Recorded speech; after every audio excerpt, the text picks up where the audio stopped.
That was a rough one, but hey, at least we're getting our attack going, even if it's not finishing. Anyway, welcome everyone. Good morning, calling all angels. It's good to see you all. This is the Wings of the Angels podcast, going over the previous match here against Utah Royals, as well as getting ourselves ready for the big main match of the week, the rivalry game with San Diego Wave. So let's talk about both here, because suddenly both teams are sitting up a lot higher than us. We got to talk about what went on here.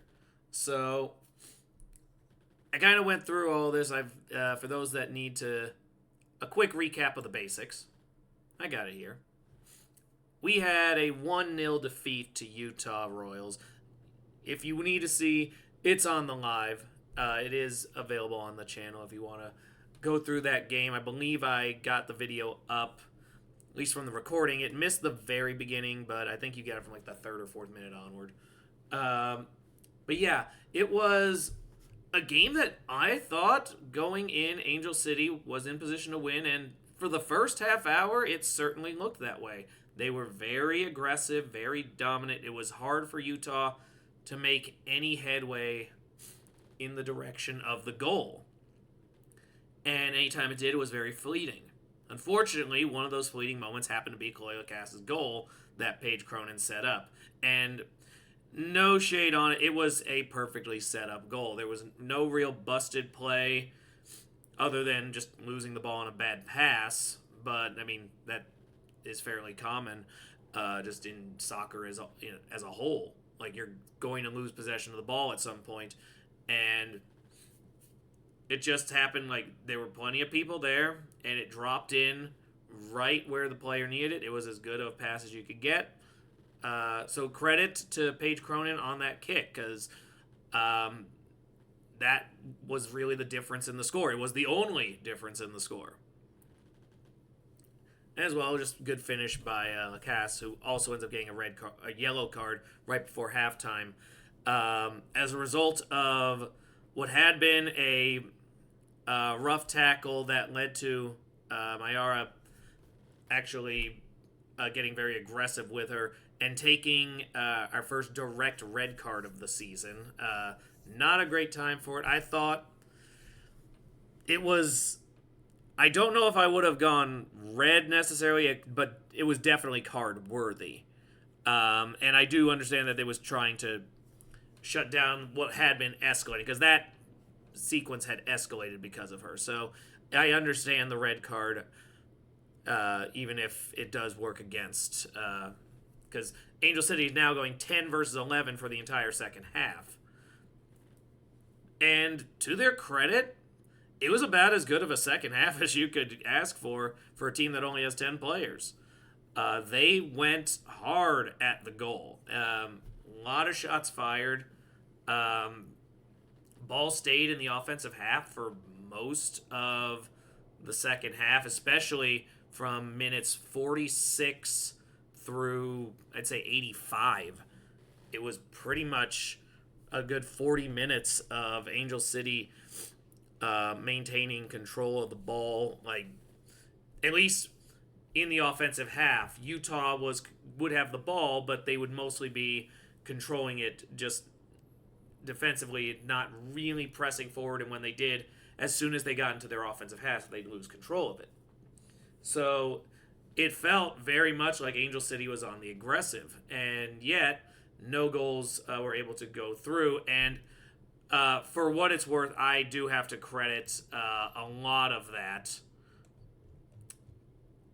to the starting lineup for Utah, their subs, and especially the goalkeeper, Mandy McGlynn, who made, on two separate occasions, stops that I don't think most of the league would have stopped. Like Angel City would have won the way they played, even with 10 players for the second half. They would have beaten most teams with this performance, because they would have gotten those two goals. There was a stop in the first half that she was able to off of I believe it was a corner, and then the second half There was a really good one from Jan's daughter who shot straight at the net. Like, it was close range and everything.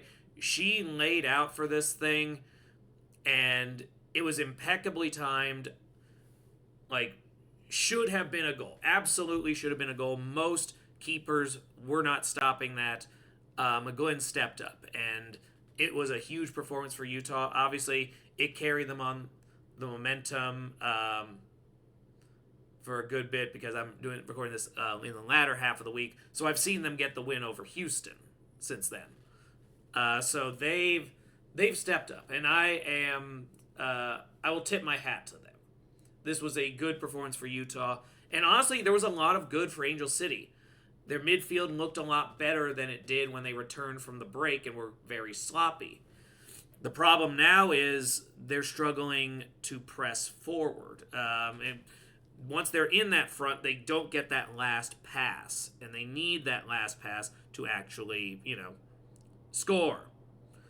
And until that happens, we are going to be dealing with a very stressful scenario. On the plus side, that is going to lead to something into the upcoming preview that'll be very fun to go over here in a bit. For the time being, though, all I can say regarding this loss is they ended up losing time of possession, Angel City, because at the end they were burned out in the last, all of injury time and, the last 5 minutes of the standard 90 minutes. The ball was in Utah's possession for pretty much all of it, but up to that point, they had been leading in time possession. They were leading in shots.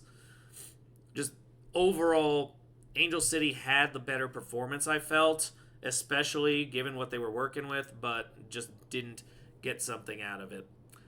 All right, so that concludes that part. Let's talk about our big upcoming match here, and that is the rivalry game. The Battle for SoCal. I don't love that name. We need something. When you've got LA and LA competing and they call it El Tráfico, you've got to find something that's going to stick. So let's workshop that. People have ideas. Let me know what your ideas is. But Angel City and San Diego. Battle of the two expansions of a couple cycles ago. And two very strong teams right now, both in the top 8.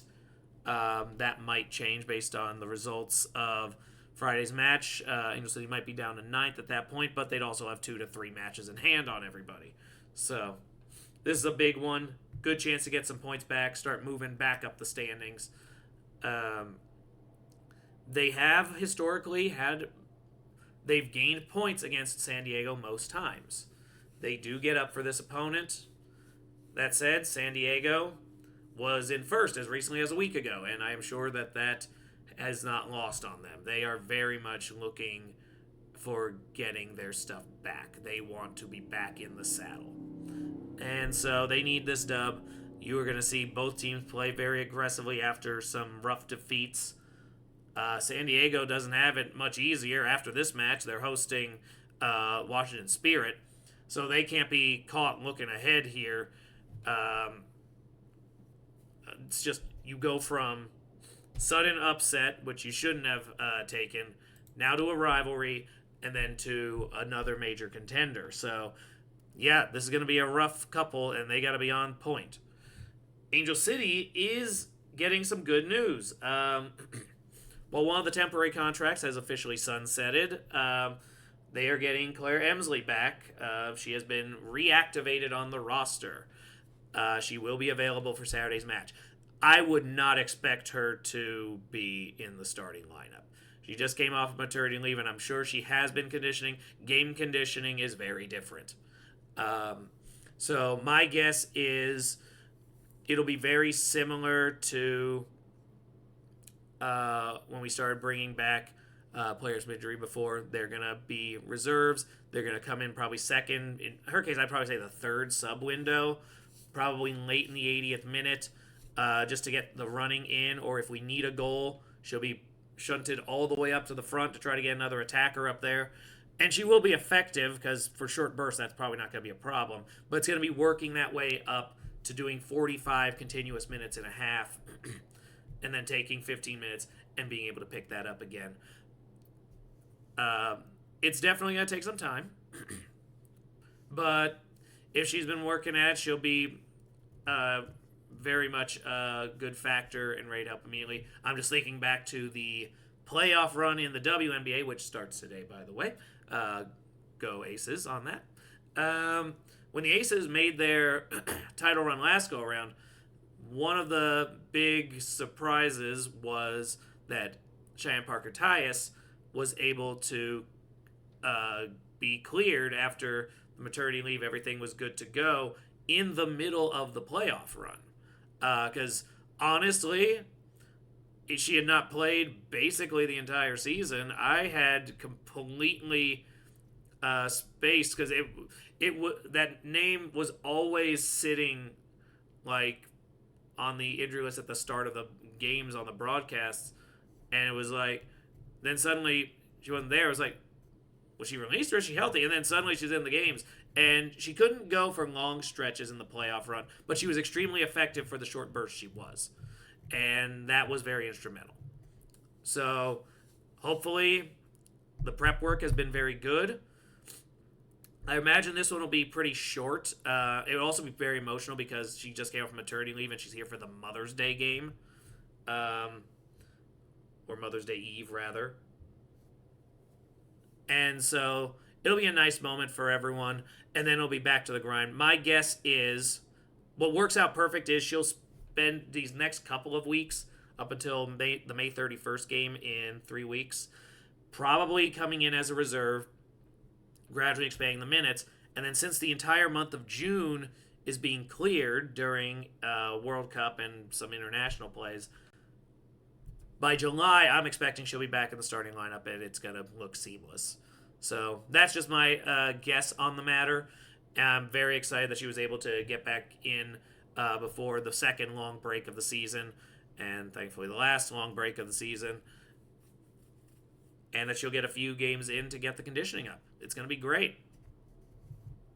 Other than that, San Diego, you know who they are. They are very much a big-time opponent in this league.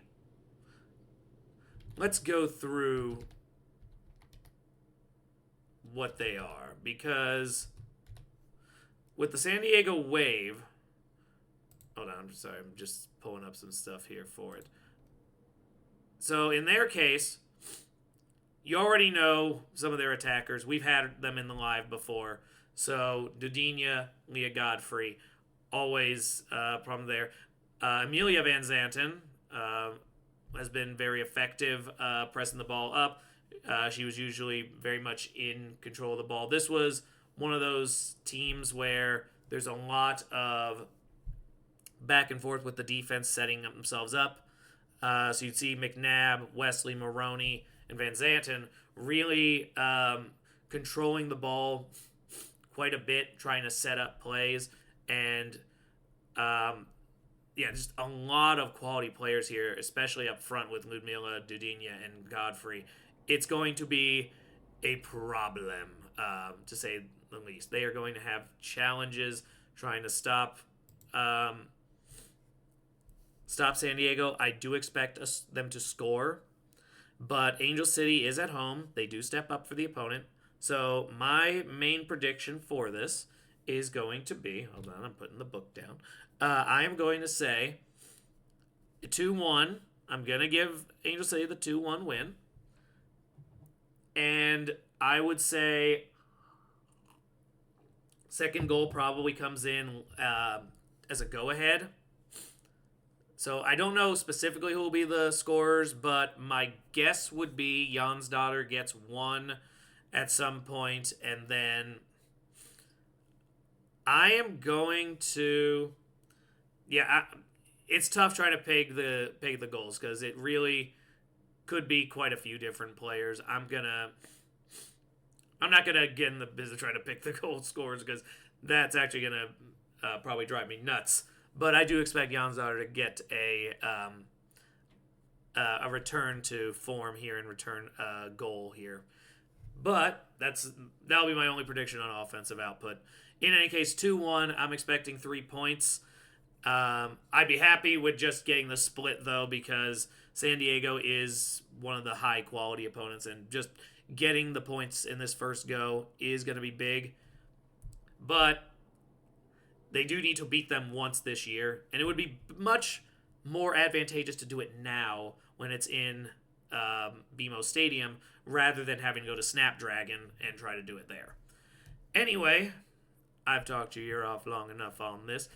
Good 16 minutes of prep work. This is the live match, 5:45. Ion TV, if you've got access to it via antenna, it is one of those channels that is available on antenna in a lot of places. If not, you can usually see it if you have access to basic cable. If you got access to satellite, if you got access to the basic Sling packages, all the Sling packages use it. There's a lot of options available. So just be searching. And if you can't find any of it, you can just listen to the broadcast here. It'll be a fun time. All right, so that concludes our preview. I will talk to you all during that match. Have fun. Enjoy whatever other matches you're going to see. And go Angels!